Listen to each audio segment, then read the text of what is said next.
सुरुवातीला वाटलं अपघात, पण पोलिसांच्या एका तपासानं समोर आणलं असं सत्य जे ऐकून संपूर्ण महाराष्ट्र हादरलाय। बीडमध्ये घडलेल्या एका थरारक हत्याकांडाचा पोलिसांनी छडा लावला असून चक्क पत्नीनंच प्रियकराच्या मदतीनं पतीचा काटा काढल्याचं समोर आलंय। बीडमधील किरण सोनवणे आणि प्रियंका यांचा 7 वर्षांपूर्वी प्रेमविवाह झाला होता, पण काही काळातच सुखी संसाराला वादाची नजर लागली।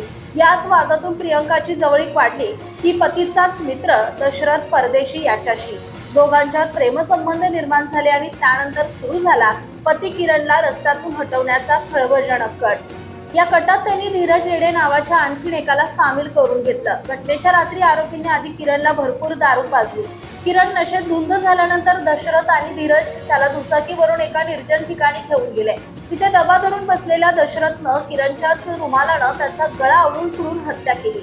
हत्या केल्यानंतर हा केवळ एक अपघात आहे असं भासवण्यासाठी त्यांनी किरणचा मृतदेह रस्त्याच्या कडेला टाकला आणि त्यावर त्याचीच दुचाकी पाडली। इतकंच नाही तर संशय येऊ नये म्हणून आरोपी धीरजनं स्वतःच्या वाहनातून मृतदेह रुग्णालयात नेण्याचं नाटकही केलं। पतीचा जीव घेतल्यानंतर मुख्य आरोपी दशरथनं थेट मृत किरणच्या पत्नीला म्हणजेच प्रियंकाला फोन केला आणि फोनवर कोडवर्ड वापरला, कार्यक्रम ओके। या 2 शब्दांनी कट यशस्वी झाल्याची माहिती प्रियंकानं पत्नीला दिली। पण म्हणतात ना, कायदा कितीही अंधा असला तरी पाप कधीच लपत नाही। सुरुवातीला हा अपघात वाटत असला तरी पोस्टमॉर्टम रिपोर्ट समोर आला आणि पोलिसांचे कान टवकारले। किरणच्या गळ्यावर गळफास घेतल्याच्या खुणा होत्या।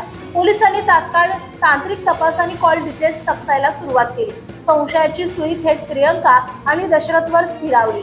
कारवाईची कुणकुण लागताच 2 आरोपी फरार झाले होते, पण पोलिसांनी त्यांचा पाठलाग करत थेट पनवेलमधून त्यांना वेढा ठोकला। पुढील चौकशीमध्ये पत्नी प्रियंकाचाही यात पूर्ण सहभाग असल्याचं उघड झालंय। पोलिसांनी सध्या सर्व आरोपींना अटक केली असून बीड पोलीस या प्रकरणाचा पुढील तपास करीत आहेत।